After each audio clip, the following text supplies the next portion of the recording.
And now in a strike that lasted just 60 seconds but was decades in the making. Iran's Supreme Leader Ayatollah Ali Khamenei has been assassinated in a nearly simultaneous US-Israeli operation inside Tehran. A targeted mission that has shaken the West Asia and could redraw the region's future. According to Israeli military officials, Khamenei was killed along with 7 members of Iran's top security leadership during the coordinated strikes across Tehran. Nearly 40 other senior Iranian leaders were also eliminated in the same operation. The operation reportedly began with the intelligence gathered by the Central Intelligence Agency about a high-level meeting scheduled in the heart of Tehran. Crucially, US intelligence confirmed Khamenei's presence and the precise timing of it. That information was combined with years of groundwork laid by Israel's spy agency, the Mossad, which had meticulously tracked Khamenei's routines, security layers, associates, and communication trails. Experts say that the strike was a tactical and an operational surprise. Unlike previous Israeli attacks conducted under darkness, this one hit in broad daylight. Former Israeli intelligence officials described it as a clinical decapitation strike, designed to dismantle Iran's clerical leadership in one concentrated burst. But not everyone is calling it a strategic success. Security analyst Yossi Melman warns that assassinations rarely eliminate movements permanently. Former intelligence veterans argue that removing a leader may not remove the ideology and could open space for even more radical elements. This marks the first time Israel has killed a sitting head of state. The operation signals unprecedented intelligence cooperation between Washington and Tel Aviv following last year's brief conflict. Officials described enhanced coordination in surveillance, signal interception, and precision targeting. Israeli intelligence reportedly hacked Tehran's traffic camera network to track the bodyguards of Iranian Supreme Leader Khamenei and other top officials. Sources say that the Mossad gained access to Iran's surveillance cameras years ago and identified a key camera showing where Khamenei's security team parked their vehicles. Using this, Israeli operatives built detailed files on the guards' address, work schedules, and protection assignments. In addition, Israel and the US disrupted cellular networks on the streets in Tehran where Khamenei was assassinated, blocking calls that could have warned the bodyguards. Artificial intelligence and advanced is that the Israeli government was able to hack the entire CCTV network of the Tehran. They were able to hack the entire transport cyber network of Tehran. They were able to do this for years at end, and Iranians had no idea. And it proves that Israelis are at the front when it comes to technical intelligence. They are at front when it comes to cyber intelligence. They are at front when it comes to artificial intelligence. There is no match of Israel globally in the world when it comes to intelligence gathering and precise intelligence gathering. It has actually showcased what Israeli intelligence is capable of doing. It's not myth what Mossad does. Mossad has done a brilliant operation in which the entire network, surveillance network of the local police to be used by them was hacked by the intelligence agency, and they were able to track Khamenei for years. What were they tracking? They were tracking his car movement. They were tracking the movement of his bodyguards. They were tracking the way they slept, where they went, when they went, how much time they spent, where they spent. I mean to say, this is mind-boggling detail. Who gets to do that? It's like one day there's a war between Beijing and New Delhi, and Beijing is able to hack into every camera that is on display and functional on every traffic light. Imagine, that is the strength of the Israeli forces. That's where the story is, that they were able to hack every damn camera which was being used for civilian purposes. Right. The cameras which are there for intersection, the Israelis were using. So I mean to say, the Iranians were battling something which is far more superior. Israel might be a small country, but Iran is no match to the technical and the sort of logistic superiority which Israel has.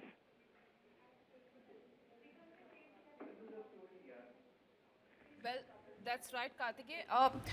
I also want to understand that what is the ultimate goal of Israel and US, because they said that they want to obliterate the nuke program of Iran, but now they're also targeting military and leadership targets as well.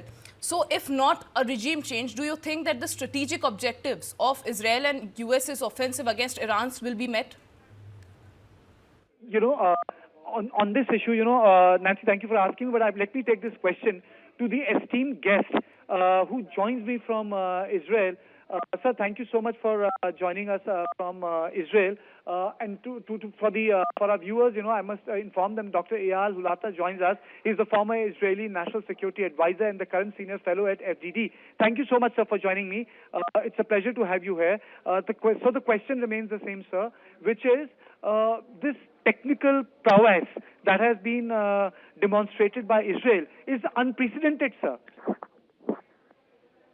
Well, thank you so much for having me on your show. I'm happy to be here in this very tense times of conflict and war between the United States and Israel and Iran. And all the questions are completely valid.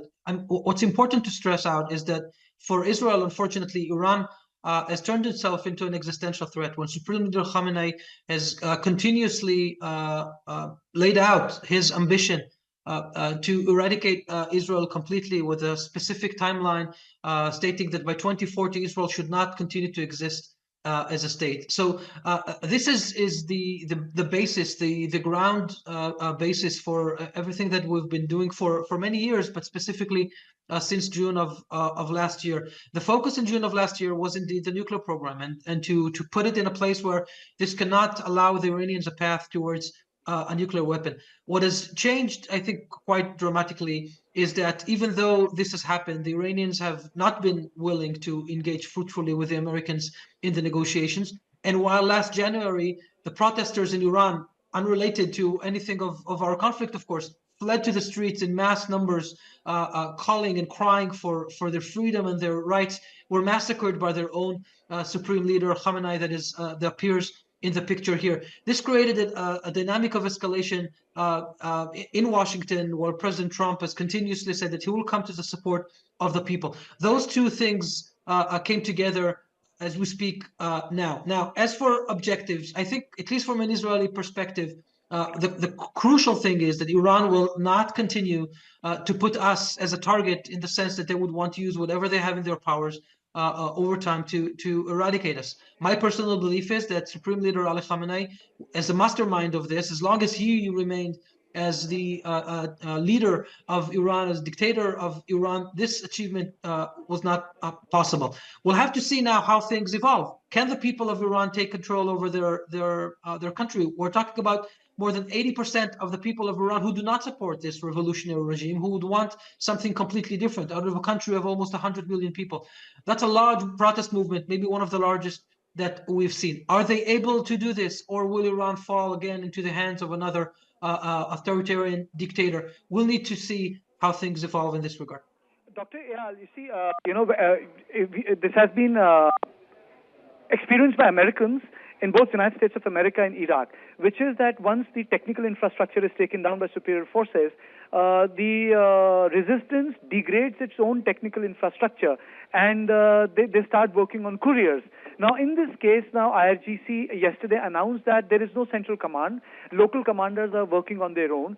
So in that context, when they degrade themselves in terms of communication, in terms of strategy, what will be the counter strategy of Israel and America? Because there is an absence of command, everyone works on their own, and would be degrading their own communication system. So how does this challenge will be worked by both Israel and America? Because in both Iraq, especially in context of ISIS, when the Mosul was taken over, and in Afghanistan, it proved to be a big challenge, sir.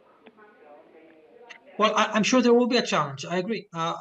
You're asking also from an intelligence collection perspective. Yes, it will be challenging to operate. At the moment, there is no internet in Iran at all. They took it all off so that the protesters cannot use it for their own purposes. I would though suggest to believe that Iran is a stronger country than we always tend to think it is. There will be a centralized sequence of power. At the moment, Ali Rojani, which was the national security advisor, has been granted authorities to make decisions on the national security fronts of Iran. And I would assume that there will be some kind of consolidation of power, especially by IRGC, to try to keep the country intact and to prevent any possibility of other protest movements to taking over and taking them down altogether. This will create a challenge. I agree with you. We're at a situation of war. War is always chaotic always challenging to understand how to collect from the one side and to understand decision level processes during time of war. I think it will take a little bit longer until this settles down, and then we'll see what kind of Iran emerges out of this set of time. Dr. Ayal, you must have seen it very up close and personal how the superior technologies can be overwhelmed by cheap technologies. For example, the cheap technology of Hamas even then was a strain on the Iron Dome system. Today we have Iron Dome system in Israel, we have an Iron Beam system in Israel. But in terms of economy of war, sir, by draining the best of the interceptor systems, whether defending the aircraft carriers or the cities like Tel Aviv, Jerusalem, what do you think would be the approach? Because the response from the Iranians have been disproportionate, because not only they have a huge cache of missiles, sir, but they are also producing missiles. So what is your assessment, sir, of the coming weeks, this asymmetrical warfare that has come into operation, sir? You're asking a very good question. It has to do a lot with the defense strategy that Iran has developed over the years to overcome Israel's technological superiority. As you mentioned before, Israel is strong, but Israel is small. Our industrial base is very, very limited. And even when we're backed by the Americans, and the Americans are assisting us quite a lot, the cumulative defense base is limited. And Iran has decided over years to bypass this or to offset this by missiles, which they have in large numbers, as you say, and also by the proxies that they've funded on our borders that are able to execute terror attacks, sometimes wide, as we've seen by Hamas on October 7th. That was very dramatic to us and a complete failure on our behalf to defend against it. So I think you're right in the sense that there is a kind of race whether or not we have enough defenses while Iran continues to shoot their missiles. I think we're doing pretty good for the time being. There is enough for us to operate. One of the things that Iran has decided, I think wrongly so, is not only to attack Israel. They've been attacking all of the countries around them, around the Gulf. They've been firing projectiles at the UAE in similar numbers that they have on Israel for a reason that is very hard to understand. They don't have a conflict with the UAE. Also, they've been shooting Saudi Arabia, Oman, Bahrain, Qatar, Kuwait, and Jordan, every other country around. They say that this is because of American bases, but in fact, they're also firing at the concentrated civilian populations. In this regard, they're using what they have on more fronts in parallel. This is allowing our defense systems to prevail, at least for now. We did suffer casualties over the last 3 days, but not as much as I'm sure Iran intended to us to suffer from civilian casualties. So this indeed is the balance. Israel is holding on pretty good so far, I think, definitely together with the backing of the United States. And we'll have to see how long this lasts. President Trump, as was said in the beginning of the show, said that this could last several weeks. But I think what will determine the length is how far do we achieve the targets that we have tried to achieve, and in what time did President Trump say that this is enough? The Iranians are willing to come to either a negotiation table or for change, and we might see this end even before a number of weeks. Doctor, two questions before I let go of you. How serious is the challenge of closing of Strait of Hormuz, sir, by Iran? It's just not strategic; it's also economic. It's about the stability of the gas and oil prices. How can that be stabilized? That's number one question, sir. And the second question is, IRGC is the custodian of the Iranian Revolution. So, in the present, if the IRGC survives, the Iranian Revolution survives. If the Iranian Revolution survives, the dream for a nuclear bomb survives. And if the dream for the nuclear bomb survives, it's the status quo. Two questions to you, sir. Yes. So first about the Strait of Hormuz, of course, I think Iran has decided to weaponize one of the last things in their possession, but this does have global implications. Also, I'm sure. I mean, the Indian oil and gas import comes through the Persian Gulf and Strait of Hormuz in large numbers, I know, and this will have an effect, or already has an effect, on oil prices. I think this is one of the main American objectives in their interventions in this and their involvement here. They've been going after the Iranian Navy to prevent their ability to conduct the closure of the Strait of Hormuz, but there are other things that need to be taken care of. Iran has put mines in the Strait of Hormuz, and the Americans will need to work very tediously on this. I think this might be one of the reasons for the war to be as shorter as possible from an American perspective and from global oil market prices, and we'll see how this evolves. As for the IRGC, yeah, I completely agree. The IRGC, they're called the Iranian Revolutionary Guard Corps.